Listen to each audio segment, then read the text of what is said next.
Where'll you be going? Texas? Damn, son, where'd you find this? Go on, make it happen. And now here's Steve and Michelle. Welcome from the heart of Dripping Springs. We are your hosts, Michelle Lewis and Steve Mallett. Oh, God, you hurt me. You hurt me. Coming to you from downtown Dripping Springs, Texas, with a population of 5,495 people. Is it really? Yeah, up from 2,764 in 2017. That's an increase of 98%, Michelle. I'm already killing you with numbers. Oh, my goodness. Hey, today our guest is going to be Jennifer Young with Red Arena. Yeah, excited about this one. And we are so grateful to our advertisers. M. Elliott Studio. You always say it.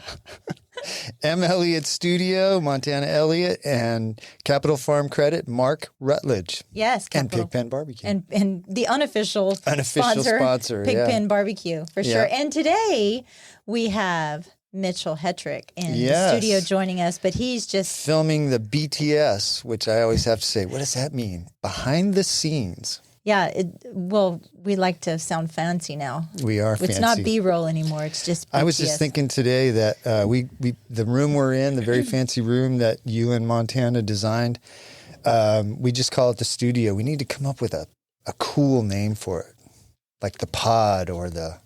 Oh, my God. Come on. Come up with a cool name, Michelle. You're good at that. I'll think of a cool name. Yeah, we need to call it something else. Speaking of cool names. From the Star Room. I want to give a little... a mind bend to you today. Okay, you know those I'm not going to say the word, but they're metal and you put like baking stuff on them and you stick them in the oven and they're flat. A baking sheet? So do you call them baking sheets? I call them baking sheets. You don't call them a cookie sheet? I don't. Why not? Well, you're wrong. Because I think they're baking sheets. No, there was an argument on Facebook the other day. Someone said, oh my gosh, for the first time I heard a cookie sheet called a cooking sheet. And I've been wrong my whole life. Well, I looked it up. It's called a cookie sheet. So you're wrong. Actually, there's a difference. There's your hot topic for the day. There's a difference between a baking sheet and a cookie sheet. But I don't know. I don't know why. It's just a cookie sheet and a baking sheet. The former doesn't have a rim around the edge. Oh, I've seen that. Okay, that makes sense. Yeah, maybe it's easier to get the cookies off when they stick them. Well, maybe that's just a Texas thing, too. Hey, one of the places you can get a cookie sheet is that? IKEA. The worst store in America is IKEA. You can get anything at IKEA. Yeah, so the only reason I'm mentioning it is IKEA is going to start opening new stores in a new format. What, less confusing than it already is? Which you wouldn't ever think would be possible. But yeah, it's actually a store. It's a small store where you go in and you basically get on a computer and you design things and then they ship them to you. What's the fun in that? Like I used to go with my kids unsupervised. It's run around. like going to Disneyland though for crap to buy. I hate that store. Well, absolutely hate that store. You hate any store. Let's just be honest. No, it's not true. I like the Porsche dealer. One of my favorite stories of you is taking you to Home Goods and you were on your phone and I just walked away from you for a second. Terrifying. And I was watching you. You looked up and this panic overcame your face and you didn't know where to look. It was like 100 people in there and I was one of two guys and we kind of made eye contact and we both had this sort of like deer in the headlights look. And I finally, when I saw you on the other side of the store, I was like, oh, thank God, there she is. You just need to do like every man does and find a chair to sit down in there, like IKEA. I was afraid you'd leave and leave me there. I wouldn't leave you there. Unlocking a new fear for you, Steve. I'm gonna. Oh, good. Okay, because I don't have enough of those already. You and I keep our houses pretty clean. I'd go along with that. Yeah, I mean we're pretty clean people, and thanks to Lydia and my housekeeper, which I adore, Holly, who is a great house cleaner, and believe it or not, who loves cleaning house. We're a match made in heaven. I don't love cleaning, but it eases my anxiety. It's the only thing. I think that does the same for Holly. Yeah. I kind of get that when I cook. I'm not a great cook, but I do like cooking and the process of cooking, and especially when it comes out and everybody says, "Ooh, this is good." But that's sort of my. You have two things you cook: the frittata and I spinach. cook other stuff. What else? What else I do you cooked cook? all Christmas dinner. I did Okay. mashed potatoes and sweet potatoes and Good. turkey and gravy and stuffing and Well, that's not Steve's cooking. Brussels sprouts? Steve's cooking is not the new fear. okay, That's okay. not have you ever heard of pink mold? No, but I'm scared already. Okay. This reminds me of that movie from what was it? It's like the 60s, The Blob, because it was a pink Yeah. mass. Well, mold is not really, the pink mold is not really mold, not like the black or the green mold. It's actually a bacteria. Oh, great. And if you look hard enough in your shower or your your shampoo bottles, like I always thought I would see it every now and then, but I thought it was like my shampoo. It's not. It's like, and I don't have Is this new or is this something that's been around for a This while is and we're something- just starting to talk about it? Yes, because Okay. it's also here's the new fear unlocked. It thrives in wet environments, right? But it's also in like ice machines, like when you go to like, Oh God. yeah. Is it harmful? it can be very, very harmful. Yeah. It's gross. There's a fancy name for it and I can't say it. Ceratata marsaceus. Sounds like a Mexican fish. Ceratatas. It grows and festers. Oh, there's that word again. Ooh, yeah. In deep surfaces. It feeds on fatty deposits. Also like soaps and shampoos. That's why you mostly find it in your shampoo. I think I know shower. what you're talking about. I've seen that in my shower before. I just figured that was called gunk. Gunk. Gunk Well, in your shower. So do you take a shower at the YMCA?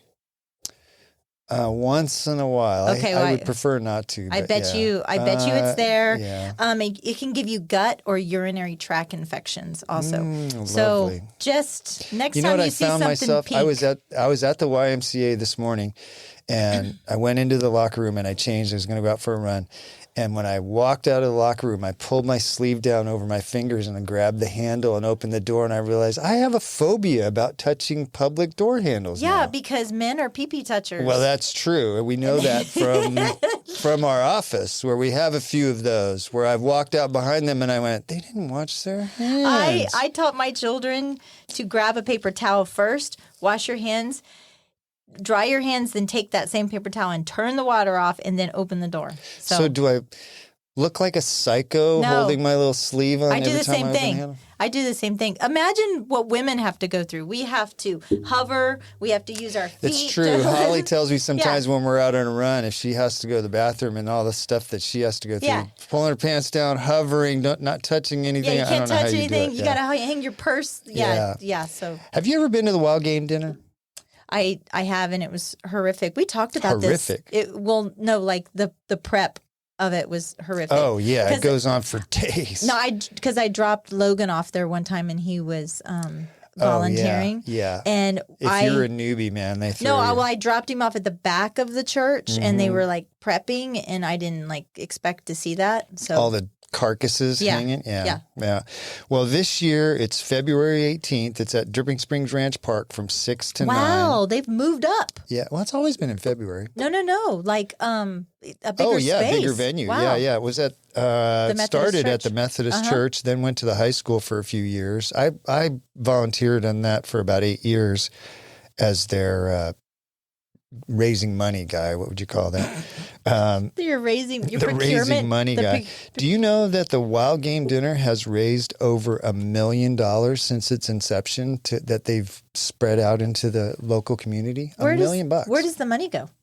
Oh, it goes to like Helping Hands, hometown missions. It Oh, goes so they all- spread it. Yeah, they It's not spread just it out. one No, particular- No. They're always looking for places to spend that money. So if you go to the Wild Game Dinner, there's a raffle. You can expect to have elk enchiladas, bison tamales, venison cutlets. I've had emu enchiladas. I've had quail. I've had elk sausage there. One year they had black bear, and another year they had something else. They had rattlesnake, I think, one year. But you won't eat a hamburger, Steve Mallet. Well, I wouldn't eat most of this stuff now, but I would back then. So it's a great cause, and some tickets are only $25 for adults, Oh, wow. $10 for kids. It So- sounds like and the raffle's great. my friend Darlene Cabela used to have a Cabela dinner party every year around October, and they would have some of their wild game. And we used to say it was everything from antelope to zebra. I never A to Z. ate a zebra, but there was some there was some interesting dishes Yeah. there, shall I say? Yeah. But that was always fun. Yeah, well, the Wild and Game Dinner's fun. So if you don't have anything to do on February 18th, check it out at the Ranch Park. My story, I have a story here. Did you just lose your train of thought? No, I didn't lose my train of thought. I thought you were gonna run with something. I'm trying not to interrupt you because I'm on a roll. Yeah. Do you have another story? I do at the very end. I'll Okay, save well, it let for me the do end. this one, and then you can do yours, and then I'll do my kind of juicy one. When your kids were getting their driver's license, did you wonder what kind of drivers they were going to be before they got their license? Yeah, I knew. It's actually a joke right now. Like, Logan has road rage. Tate's going to kill everybody on the road. Oh, he has road rage too? No, he just is an awful driver. He drives in San Francisco. Is he distracted? Now. He's just awful. He's horrible. well, Maddie yeah. won't let him drive. California But drivers suck anyway. But. Yeah, it's it was pretty scary. Well, the reason I'm asking is the Children's Hospital of Philadelphia have come up with a driving simulator, a realistic car simulator that can give you indicators for how good or bad of a driver your child will be before they get their license. How about how good or bad the person you're in the car? Like, I would take this. Oh, I'd kind of like to take it. You can't race people though, Steve, in the simulator. Well, you can if you want to fail. Apparently, kids age 15 to 20 make up about 8.5% of the total population, of fatal car crashes, and they're only 5% of the population. So that age 15 to 20 kids getting their licenses they're involved at a much higher percentage of fatal car accidents. So this simulator could actually save lives, and it's basically a 20-minute test. And you get in it, it's got a steering wheel, it's got brakes, it's got an accelerator, and it's kind of a surround sound look, and you drive down like city streets or highways, and it simulates, people walking out in front of you or somebody running a stop sign and how you react. And it also tracks your eye movement. Oh. So as you're driving down that busy city street, are you looking at the center line and not really paying attention, or are you looking at that pedestrian and that car that's parked that might pull out? So it can give kids some feedback on what they're not doing right before they put themselves into an actually potentially fatal situation driving down the highway. Do you ever get like road amnesia? Like I do that sometimes at work. All the time. Going home, and then like next thing I know, I'm at Valero, and I'm like, how did I get here? Like, I don't I do that all the time, remember. especially when I'm trying to figure something out. Like we got a new piece of equipment yesterday. I'm trying to figure out the audio on it, and I'm driving home, and I'm like, my head's just spinning trying to figure that out. But yeah, and then I get home and pull in the driveway, and I was like, I didn't run any stop signs or cut anybody off. That's the excuse we're going to use. You live literally a half mile from the That's office. True. So I'd probably kill like 3 people on the way home. So wrap up this story.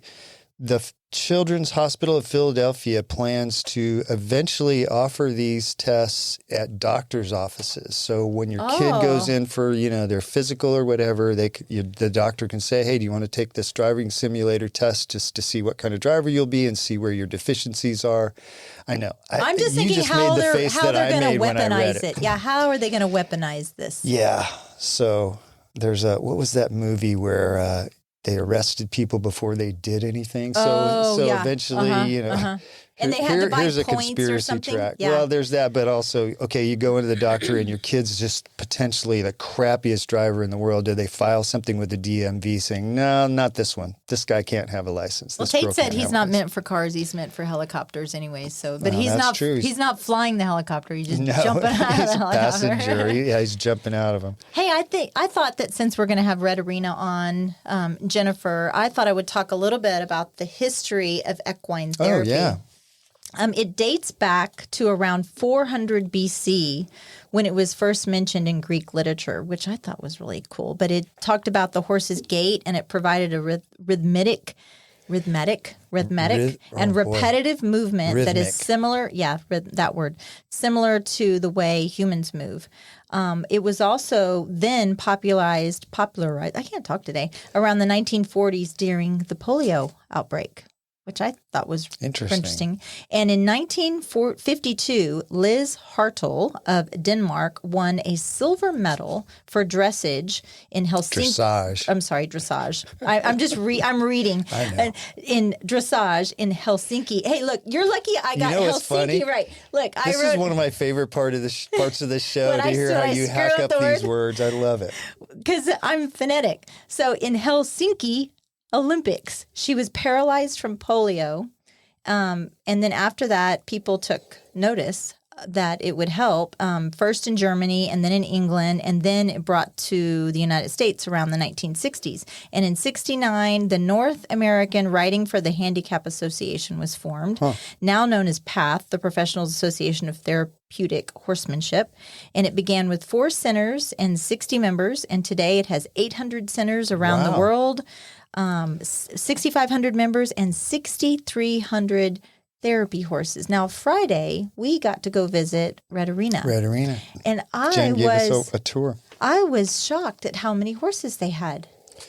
Were Did she you? say it? Yeah, I think she said 19. I'm sure she'll correct us. Yeah. But yeah, there was a lot there. And they're so healthy looking. Oh, yes. You know, in real estate, we sell quite a bit of land, and sometimes we'll go on people's properties and they have horses and they kind of treat them as great big dogs, and Yeah. they're not very well taken care of. Those horses are very well taken care of. Very well taken care of. And when she was giving us the tour, one of the things that stuck out in my mind when she was showing us the new arena, and she was so proud. She goes, "And my dream ramp." Yeah. Do you remember? Oh, She I went do. up to Yeah. that. Yeah. So the She kids was- can just roll up right up to the horses. Yeah, so they used to be on Bell Springs Road. Now they're on Fitzhugh. Beautiful property. I think part of it was donated, or all Part of it was donated, and somebody donated a large amount of money for the purchase and improvements. And Jen will probably fill us in on that too. They do so much good for those kiddos. So much good. I volunteered at one of their early events that was at Jen's house before they got this new facility. The real estate team sponsored it or something. I went there. I think it helped with parking. I actually don't even remember. But I remember watching the kids get on those horses and some young adults, and the smiles and the giggles and the laughs that they had. And, you know, while they were learning all these cool things, it was amazing. It was like I just left with my heart just full of and I remember thinking, man, they're doing some cool stuff there. Yeah, it's really neat. It just the energy of that place is amazing. Yeah. I'm looking forward to getting Yeah, her in me here and too. talking about it. Well, now I kind of feel bad about my next story on top should. of that feel-good You should. story. So Mitchell's in here, Mitchell Hattrick, and he's filming us right now for some BTS. And That just sounds, when you say BTS, that just sounds B-roll for us old Okay. folks.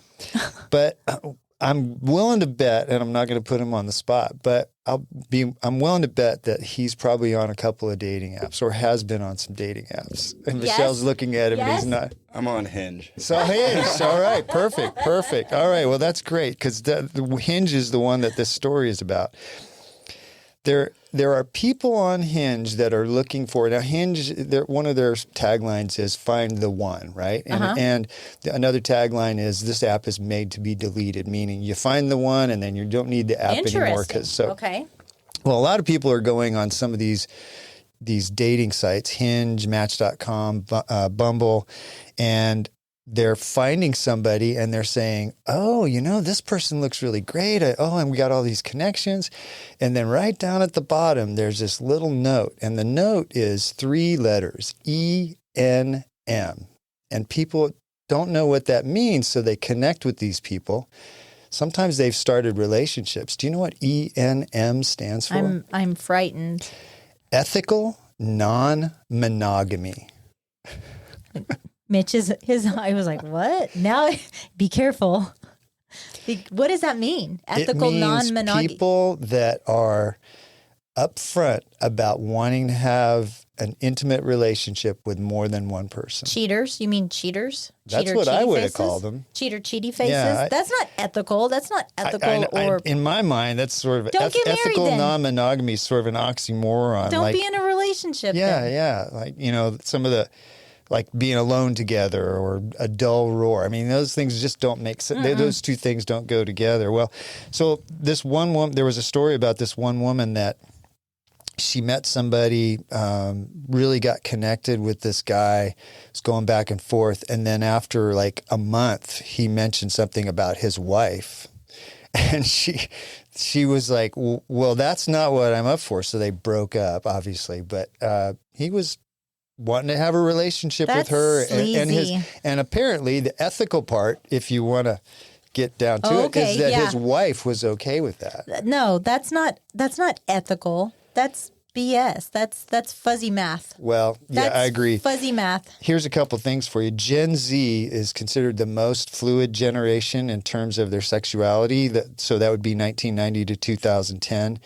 And apparently a lot of Gen Zers don't have a problem with that. What was the age, the year? 1990 to 2010. Those are Gen Zs. No. Yeah. There's some millennials in there. Well, maybe there is, but that's the age group. Millennials, I think, is like not because I think Logan and Colton and that's. But yeah, that's just weird. No, that's obviously sleazy. This kind of lifestyle has been going on forever, but it's look, Mitchell's showing you something. Sleazy. 81 to 96. See.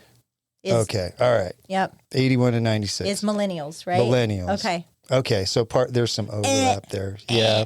But I know this kind of lifestyle has gone on forever, but this sort of like, I'm sorry. This world has gone topsy-turvy. What up is down, what down is up. I agree. Right I agree. Left. It's like they're not even aspiring to have what most of us would consider a stable relationship. Because I don't care how good your relationship is, you introduce a third person, there's a dynamic there that doesn't work. One of those three is going to get jealous about something. You laughed more at his jokes or her jokes, or you spent more time with her, or you went out to dinner 3 times last week and we only went out twice. There's something going to happen where one of those people is not going to be happy. My husband gets jealous when the dogs cuddle with me too much. See?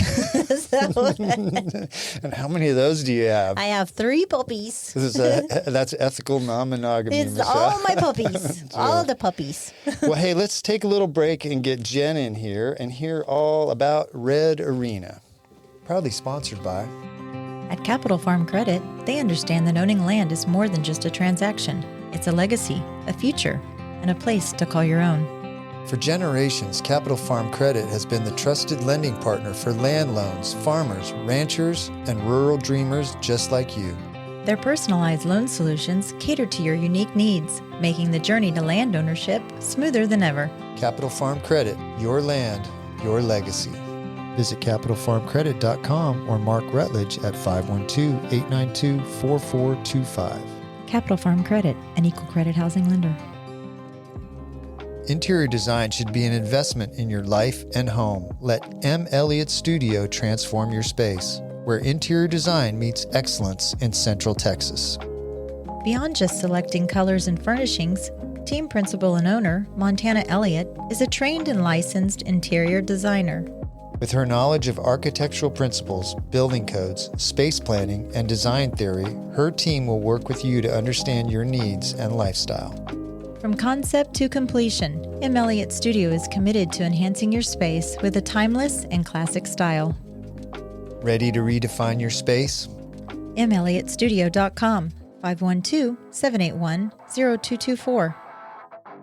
This portion of the show is brought to you by the Mallet Integrity Team of real estate professionals. They are based in Dripping Springs and bring you over 45 years of combined experience helping people reach their hill country real estate dreams. When you want the best in town, call them at 512-829-2062 or look them up at malletintegrityteam.com. And now, here's Steve and Michelle. And welcome back. We are here with Jennifer Young of Red Arena. Welcome, Jen. Thank you. I'm happy to be here. Welcome to the show. Yeah. How'd you end up in Dripping Springs? Honestly, it was because of Red Arena, which I didn't know at the time. But I went to Texas State back when it was Southwest. Okay. Got my PT degree there. And my husband, Dave, and I lived in Austin, raising our kids there. We had just remodeled our house in Northwest Austin and put in a pool, and it was going to be our forever home. And let's see, I had just started using horses as part of my private practice therapy. And it was growing and growing, and I needed a place to move one of the horses. And through strange guidance, as we tend to have with Red Arena, found the place that we now live at and own. But I was boarding a horse there. Okay. And the owners of the property were going to sell it. And I thought, we'd love to be out here. This would be great for the boys. It's such a great community. We've always heard such great things. And the space and the land. And so I mentioned to them that my husband and I might be interested in buying the property. And they kind of laughed me off. And they had already had an offer in. And this was in 2008 when the housing market was That was coming right out terrible. of the bust. Yeah, Yes. It was bad Yes. time. Yeah. And so we put in a backup offer on it. And again, she kind of laughed at that offer as well. But then the offer that they had backed out, and they had already bought land, and so they were kind of stuck. And so then she came back with a counter offer, and I was like, no, really, this is every penny that we have. This is stretching it to the yes, max. exactly. And so again, the stars aligned and things came together, and we ended up buying the property there. And what a great place to land. I mean, we're so fortunate and lucky to land here in Drip. Not only a very, very, volunteer and philanthropic community, but horse community. And I didn't know much about horses. That's funny to me. And you even mentioned in your bio that you were scared of horses when you were young. And what a crazy journey this has been. Yeah. I think it's because maybe I'm a little, what is the word when you don't like to give up control? So, yeah. Yeah, you Steve and Michelle. Mallet. No, you have that. I don't know. I can't. There is a word for that. I don't remember what it is. Yeah. So you're not in control when you're around horses. No, they let you tell them what to do. Yes. Yeah, you're not. Yes. You're not making them do what you want. Right. Especially when you know nothing about them. And so, So, anyways, we came here, and I just was still kind of doing the horse as my side gig. I'd see kids at home one day a week, and then we'd meet out and do the horse one day a week. And the demand kept growing and growing, and then the support here just came. It was amazing. And that's how it started, and then turned it into a nonprofit. Again, not knowing anything about horses or never having really owned a horse before that. The expense, I didn't realize. Dave and I had no idea what we were doing. Thank goodness. It's funny because you look like you grew up. Both of you look like you grew up as horse people. Right. Now. No. That's funny. Yeah. So, what year did you do? I don't remember exactly, but I think in one of your very first fundraisers, which was at this property you're talking about, the real estate team sponsored that, and I came out and I think I helped with parking. What year would that have been about? It would have been one of the first one or two you did. So this is going to be our 14th. So it was 14 years ago. Okay. Oh, 2010. That's when it was. Because we started the nonprofit in 2008. And so we did our first one. Yeah. Yeah. I was telling Michelle when we were talking about you coming in that day was really satisfying for me to see. Because I went out there, it was almost sort of like, my mind was sort of like a networking thing. It's my business. I'm a sponsor. I'm going to go out there and show my face. And I watched all those kids, and the people were having such a great time around the horses. I was like, wow, this is a really cool thing they're doing here. Yeah. So good for you. Yeah. So then that was 2010. Tell us about the journey from there to where you are now with this huge arena, building, land, and did you say 19 horses? Oh, gosh, 25 horses. A lot of horses. Yeah, we so it was just doing it privately in my little side gig. And so once we found out how expensive it was to have the horses and care for them and what went into that, my husband's aunt ran a multi-million-dollar budgeted nonprofit in upstate New York. And she had mentioned, if you're a nonprofit, you can get some support with it. And I thought, oh, Lord, I cannot do one more thing. The boys were in little, and we were busy with sports and everything else and having a private company. And but I was like, okay, no, if we can get funding and support, that's good. That's a good thing. And so she really was amazing and instrumental in mentoring me on how to start a nonprofit, because that was just a whole nother part I had no idea or experience with. And so she was great at mentoring me and kind of step by step. She was our founding board president and just really helped this nonprofit have such an amazing foundation to build upon, and guiding me baby step by baby step on how to do it. And so we started then. It was in 2008 when I started. It was 5 kids and 1 horse that I had. Yeah, and so now we're serving almost 200 a week. A week? A week, kids and adults. You know, we have full staff. We probably, over the course of a year, we probably have over 300 volunteers, you know, that come out. Amazing. Jen, that's crazy. Yeah. And again, it's just community. The support in this community really made it possible for us to have this kind of growth, all these years. Yeah. Does Dave do this full time as well? So Dave's semi-retired, and he left. He's high tech and management, and I don't really know what he does. M&A, something, I don't know. My husband's an engineer. I'm like, I don't know. Whatever. He went into Austin and worked, and I know there's computers involved, maybe internet security. He had the health insurance. Exactly.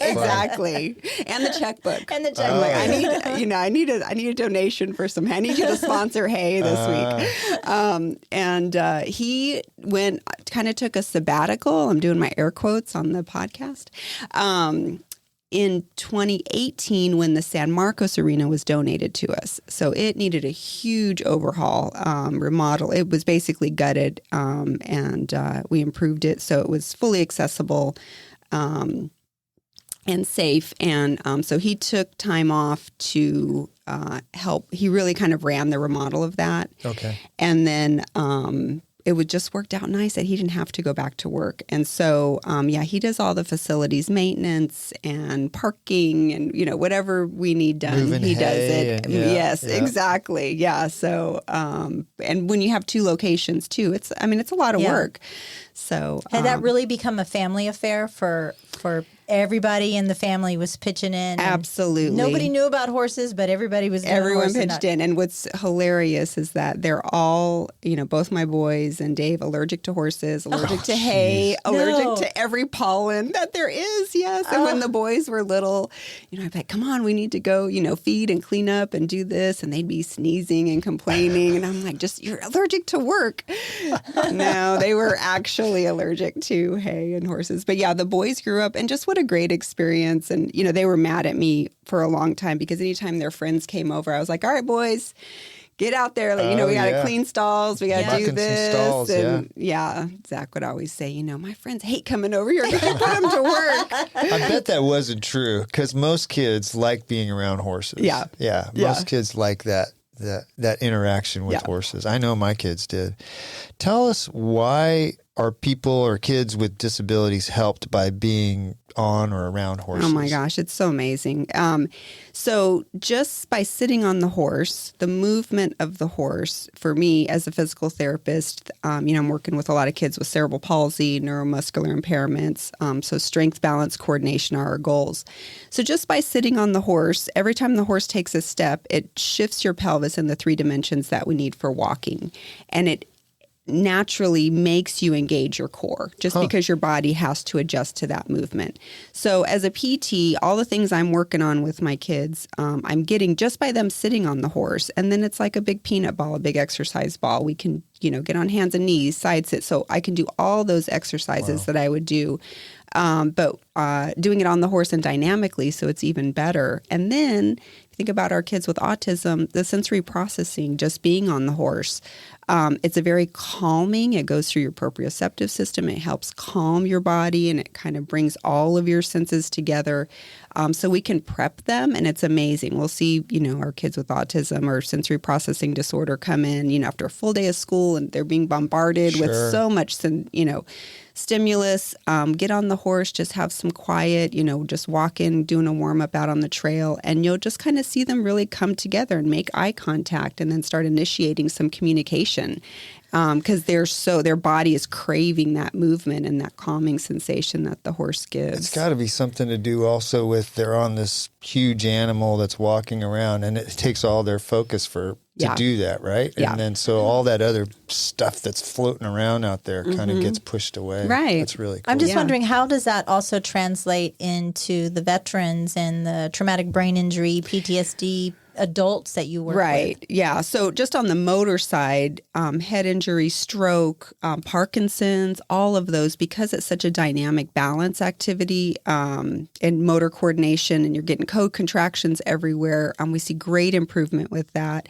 And then just kind of overall, kind of going back on that sensory side, if you've got anxiety and depression and PTSD and those things that you're working with, again, just being on the horse, it's that calming energy that can kind of prep your system to deal with some of that. So we don't offer counseling services, but there are some really great ones out there. And they actually usually don't ride the horses. So when they're working in counseling sessions with the horses, it's a lot of groundwork, which is actually very empowering. Yeah. And for me as a non-rider and starting this program, I really learned the most from the trainers when I was learning how to work the horses on the ground and how your energy affects them and can help, make them go faster or slower, engage with you. And it's amazing how many levels and what hooked me on this and why I dedicated, but my whole family ended up dedicating, to this, was not only strength, balance, coordination, but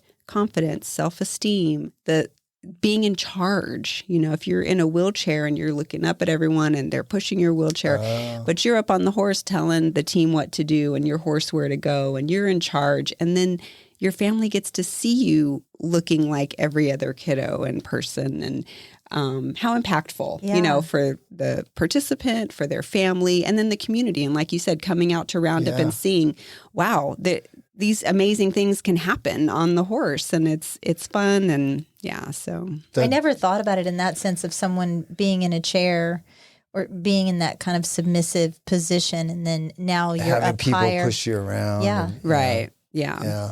Wow. And the levels of benefit, like all the things that are impacted by what you're not just the motor skills, but all this other stuff, their confidence. And that's crazy. So I know the part of the roundups that you've done was to raise awareness, but part of that's fundraising too. Huge. So, tell us about this fundraising journey, because I know the first couple you did, you raised a few $1,000s, but now you're raising a little bit more. Yeah. So it started as, trying to figure out what kind of fundraiser we wanted to do that was low cost. And one of my early lessons in nonprofit was, you've got to hit 3 things with everything you do. So we're raising money, we're marketing, and really it's an event for our participants. Okay. And so we're hitting 3 big things with one event. And so it's, our little horse show, really, it's a free event, and we love for the community to come out and see it. All the kids and adults, everyone rides. It's a real competition. There's first place ribbons through 5th place ribbons. But it's such a positive thing. And not only they do a little play day in the arena, and then they do a little trail course. So they can really showcase their skills to everyone, their family, and the community. But the way we raise money through it, sponsorships, so of course we have all the sponsor levels and how you can get recognition. And we have a lot of loyal supporters that really do support the companies that support us. So I think it's great marketing for businesses to be a supporter of Red. And then we do barbecue. We have a huge online silent auction, and that goes live May 1st. And so all the links are on our website, our social media, if you follow us at Red Arena TX. So those are the ways that we raise the money. And then those funds really are funding our programming throughout the year. We've been very fortunate. All of the capital expansion that we did in San Marcos and with the build in Dripping Springs, we raised all the money. And so we have no debt on this nonprofit. That's crazy. Yeah. So That's everything really we raise now really is going right into programming. It's funding scholarships. It's helped keeping our costs low for our families that do pay feeding the horses, just covering everything for us to operate. So some of the kids that come out do pay, and then some of them don't pay anything. Right. So you base how much they pay on their ability to pay? Right. And so we have a whole scholarship application that's on our website. And so, and a scholarship committee that, approves funding. We've got grants specific, like Hill Country Rally for Kids, amazing organization. They do so many great things, and they're a big supporter of scholarships for kids in the area. So we have, the cost of 1 hour session at Red Arena is over $300. But our program fees for our families that can pay, our lessons are $85. Wow. And so it's less than, a third of what the actual cost is. But that's because we fundraise and get grants and everything to offset that cost. So it's not a burden on our families that can pay it. But if you can't pay that, then we offer a whole scale from full scholarship to partial. Does insurance pay for or reimburse for any type of? So it's very tricky. So Medicaid specifically does not cover any therapies that involve horses, but there are state waivers that are funded by Medicaid that go through a third party. So this third party gets a cut, and they will pay specifically for us. So, I am a Medicaid provider. So as a physical therapist, I can bill Medicaid, but not if I'm doing the horse. But if I go through this third party company in this waiver program, I can get paid half of what Medicaid would pay me directly. And then private insurance, a lot of them list this as experimental. I think TRICARE is really the only one that is a real insurance company that covers it. That's shocking to me because I've had to deal with TRICARE and it's so shocking crazy. that they would. Yeah, it's so crazy. So, and then I kind of, we were like, in the early days, did some insurance, there were some that would cover it or just didn't exclude it so we could bill it. But I found that it's less painful to fundraise than to try to battle insurance companies. So where do you Less get painful, your clients from? I mean, I know you probably have a good referral base here locally, but do you get clients from overseas even or just all around the United States, or is it really kind of Texas that's it's really Central Texas. And so there's centers like ours all across the country and internationally. And but I do have to say the quality of what you get really can vary. So, there's a handful of centers that are our caliber as far as safety and quality and sustainability.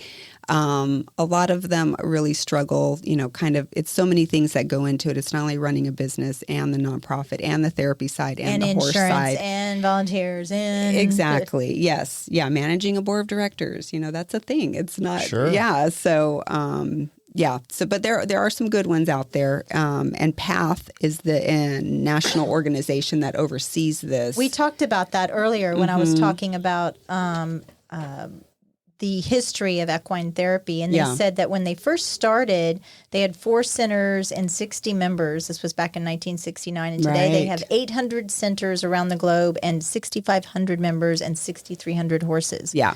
So are you guys a part of that organization? Yes. And we started as a center member, so you just kind of jump some hoops and you adhere to some of the standards that they have. And then we did become a PATH Premier accredited. So we went through their accreditation process to just kind of be at that higher level. And so that's really what, if people are across the country looking at this, you want to look for a Premier accredited center. And you also really want to go, when you walk in, you want to feel safe. Yeah. And it's kind of funny. Some of our families that have moved here and come from other centers, they've specifically said, wow, this is the first time I've really felt safe. And I think there's That's there's crazy. just such a big discrepancy on what PATH oversees with the levels. So I do have concerns. When they're talking about safety, though, are they talking about safety for the client that is up on the horse? Yes. Isn't that terrifying? That's the whole point. Wow. That's a little scary. Yeah, and that's kind of our next little initiative in our strategic plan is, what can we do? Again, because learning this from the ground up, we really want to share the experience that we've had and kind of our platform and our handbook and to other centers to help them really think about safety and then also think about sustainability in their programming. So, and when's the next Red Arena Roundup? So the next roundup is May 17th and 18th. It'll be at our covered arena on Fitzhugh, and we are looking for sponsors now. So if you'd like to get some of those sponsor benefits, our website on the Roundup page has the links, the paper. We're happy to come see you, come pick it up, whatever we want to do. So, yep, on the Roundup page, and then down just a little bit. There's redarena.org /round-up, right? Yes. Hey. What are you laughing?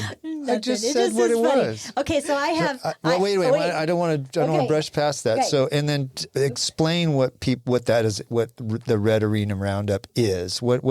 If somebody from the local community wants to go out and experience that? What are they going to see? So when you come on Friday evening, it's a little bit more adult activities. It is the horse show happening, but we have free tastings from Dripping Springs Distilling, the silent auction shopping, and then the guys are performing. We'll have a food truck. Oh, wow. We usually have the Eddie Ray Band, which is the local band here with our special needs. And then, so that's Friday evening. And then Saturday from 9 to 1, it's really more family kind of oriented. We have our whole front covered parking area is free games, kind of like the school carnival games. Okay. So free for everyone to come. The kids can play and win prizes, and you can cheer on our riders. And then we've got barbecue plates. The barbecue's donated, so everything you spend on a barbecue plate is going straight into Red. Oh, nice. So we have barbecue lunch, and then kind of the wrap up of the silent auction. So 17th is the adult night, basically. Yes, Okay. the 17th. Come that evening. I'll Bring go your on girlfriend. Saturday. You go on Friday. Yeah. For sure. I'll go hang out with the kids. For sure. Yeah. Okay, so I have some quirky questions about horses from someone who wasn't a horse person, Right. Who now is all about horses. Okay, so some of the questions, and And she's not talking about herself. She's talking about you. That's you. 'Cause I'm not a horse person. you made it sound like you're all about horses. I'm not about you horses. are not all about okay, horses. so this is kind of a rapid fire a little bit. Do horses get cold? Yes. They do. How do you warm them up? Blankets. Blankets. Okay. Do horses, can they get hurt by snakes? Yes. Yes. They can get bit by snakes. Really? Mhm. And they can have the same effects as. Yeah. Okay. Have you ever had cold horses or horses that have been bitten by a We snake? have. It's kind of funny. Most of our horses, the fjords and the halflingers, are bred for cold weather, so they've loved the cold snap that we have. But the quarter horses just are a little bit thinner. So yes, we bring them up, and they wear a blanket, and they stay in their stall. That's the kind of horse I'd be if I was a horse. That's what I would be. Exactly. Okay, what about bugs? They get bit by bugs or annoyed by them? Yes, yeah. Flies, mosquitoes, yeah, all those. So we have to fly spray them. And How often do you have to give the horse a bath? you can do it as much as you would like. All of our horses get baths before Roundup, but other than that. Okay. Here's my other thing. Once a year. Once a year. I've been on, I don't know how I got on this side of TikTok, but it was like them changing the horseshoes, the farriers. farrier. Okay. Yes. And so how often do they have to have their shoes changed? Ours are about every 6 weeks. We have quite a few that are barefoot. Yeah, they can tolerate our ground that we have there. It's not too rocky, and so they do okay. But about every 6 weeks. And what happens, and now I don't know if this is an old wives' tale or what, but if a horse gets injured, if they break a leg or something like that, is it truly where that horse cannot be saved? Or In some cases, it is. Yeah, it is. We're very fortunate. Austin Equine, not only do Dr. Joyce serves on our board, and before that, Dr. Evans did, and they donate 75% of the vet cost to us. Oh, wow. And they're so invested in Red, and so it's a quick text to them, and they're on it with our horses. And fortunately, we haven't had one break a leg that we've had to put down, but they can colic. Is something you may not hear about. And so I've it's heard that. where their intestines get twisted or blocked, and it's extremely painful. And my very first horse that I had, the one that I moved out here for, he colicked, and it was so severe I had to put him down that same day. And just, it's heartbreaking. Oh, I didn't even really like hard. horses, and then I was so sad. Yeah. Oh, jeez. And I got one more question. Okay. And so because we're in real estate, and then a lot of people want to come out to Dripping Springs, and they're like, And have a horse. Yeah, I'm going to get a horse. So ideally, how much space does a horse need Oh my to be gosh. comfortable? Do you know the answer to that? Well, I mean, there's many schools of thought on that. We like our horses to have a huge pasture to be able to walk and run in, and so they can be like horses. I think when they're stalled all the time, my personal feeling is I think that that's not mentally good for them or physically good for them. Now at our house, we have 20 acres. And so when we started Red there, about probably 15, 18 acres of pasture area. And they ate it down so quick. And this is just with 3 or 4 horses.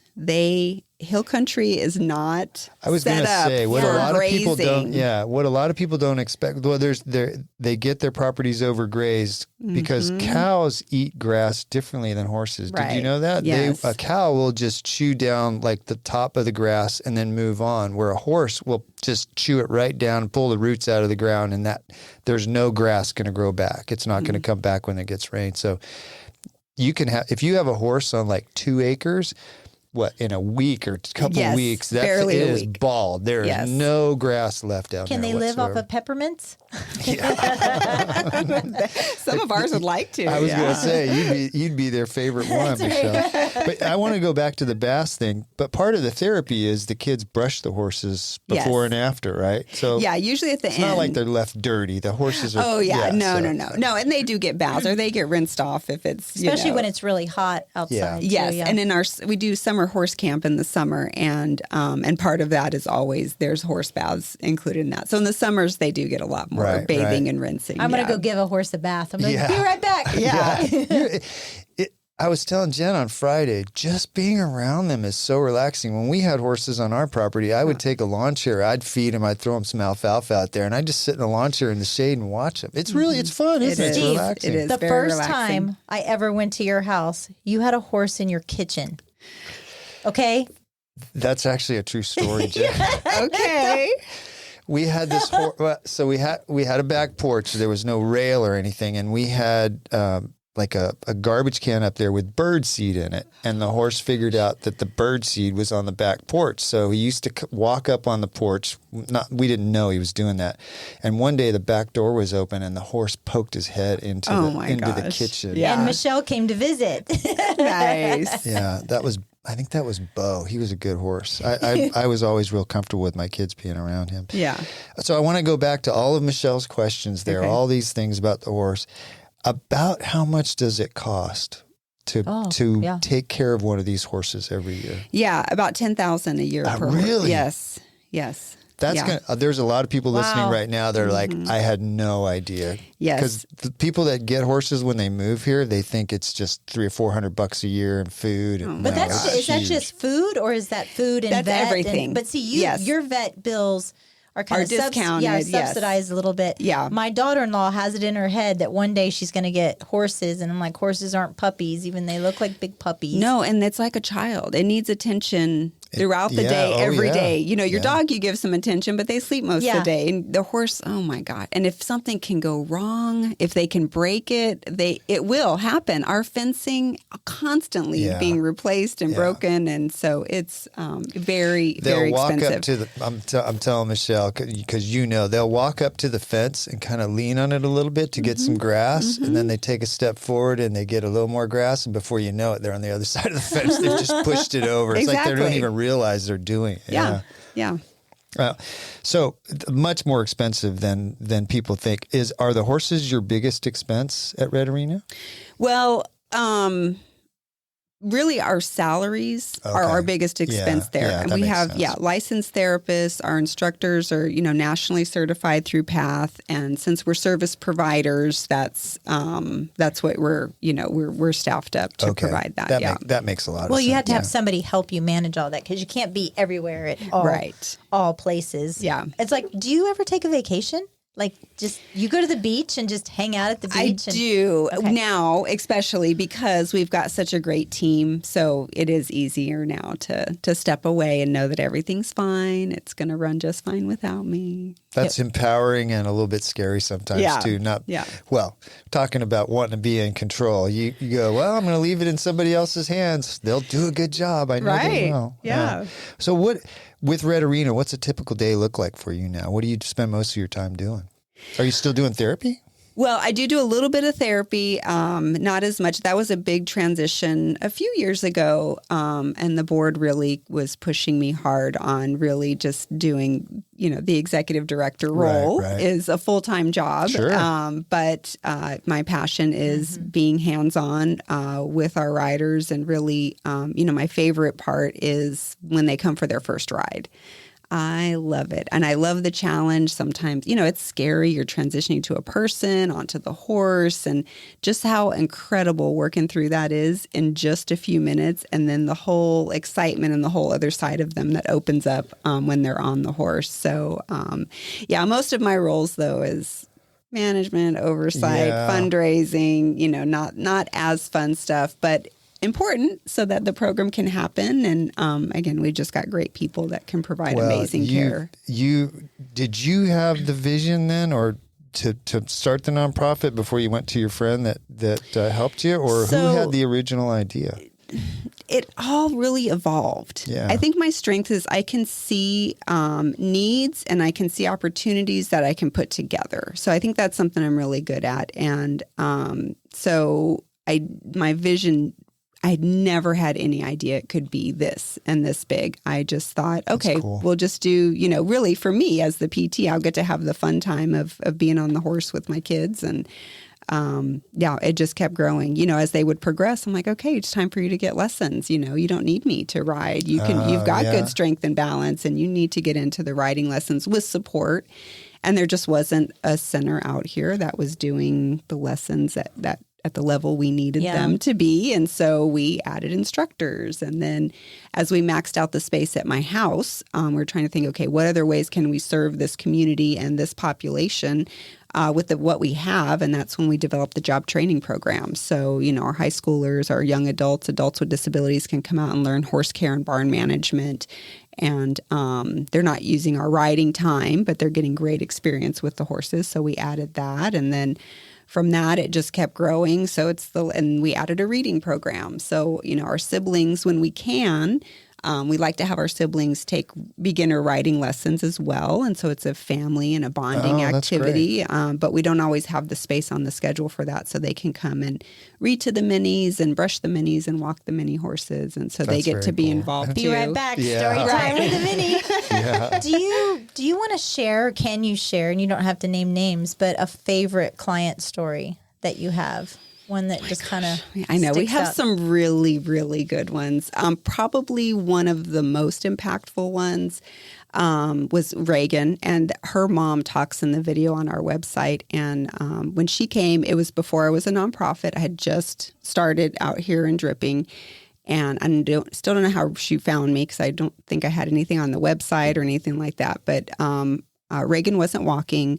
She was 2 years old, and they had just gone to a big workup in Houston with the specialist for her diagnosis, and the doctors had told them she's probably not ever going to walk. Quit working on that. Just work on speech. And so they were heartbroken. Sure. And so mom reached out to say, we need to try something, anything crazy. What could we do? And so they brought Reagan out, and they came into the barn, and mom and dad were holding her hand, and she was taking some steps with them holding her hand.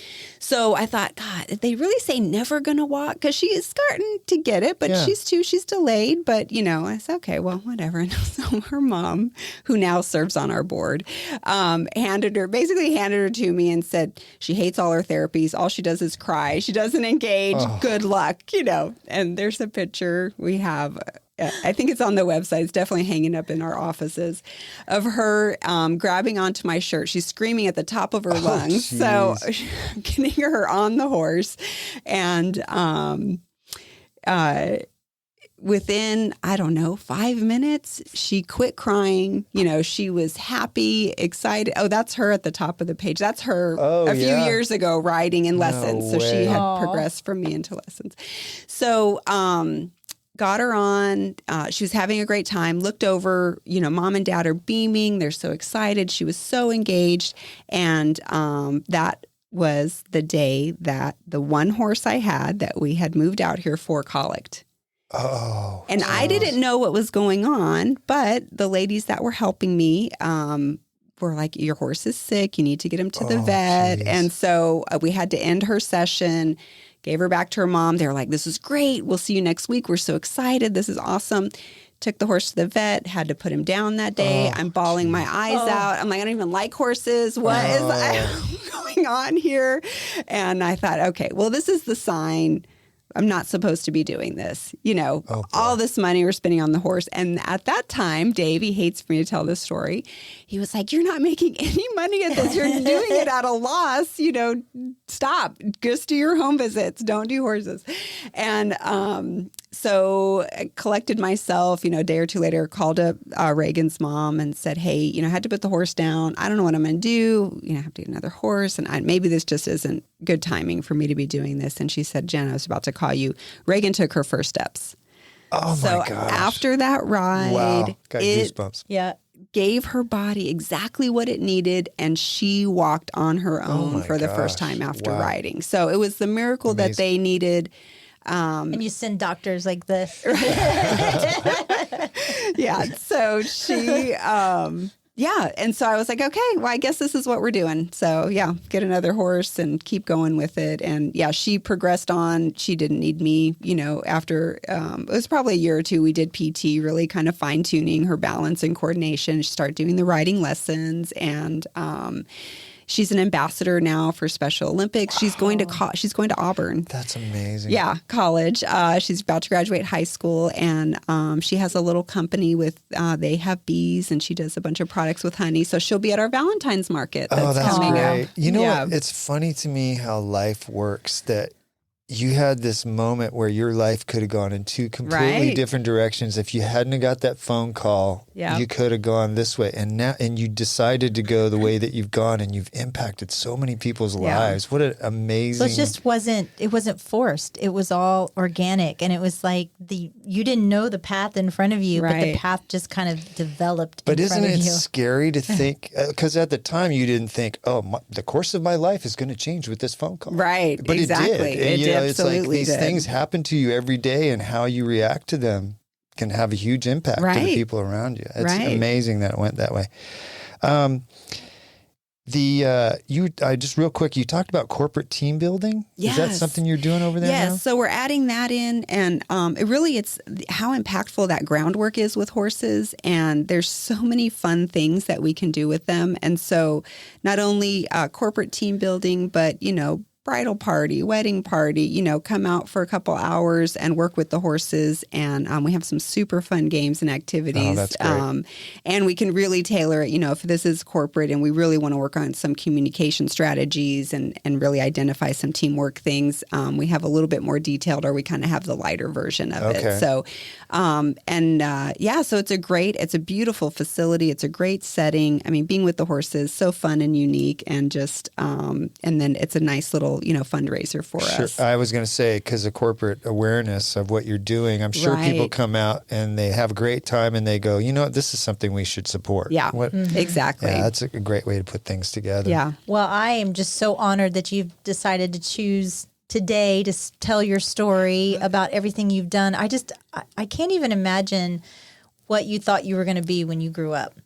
Was it this? Right. No. What did you want to be when you were young? Well, do you remember? I knew I wanted to be a surgeon, or I really wanted to be in the medical field. Okay. And my mom said, if you really want a family, being a doctor is kind of hard. But I have a friend that's a physical therapist, and she makes great money, and she makes her own schedule. And I was like, okay. So that's how I got into physical therapy. There's another place in your life where it went one way or the other. Jen, what's your vision for the future of Red Arena? Yeah, I think now that we've really kind of completed our construction at this facility, it's really, doing our programming, kind of enjoying what we built, and not to be on such a growth push for so long, which, does get exhausting. But then really kind of what we're doing in the industry as a whole to kind of raise sustainability and safety standards for this. So what do you mean by sustainability?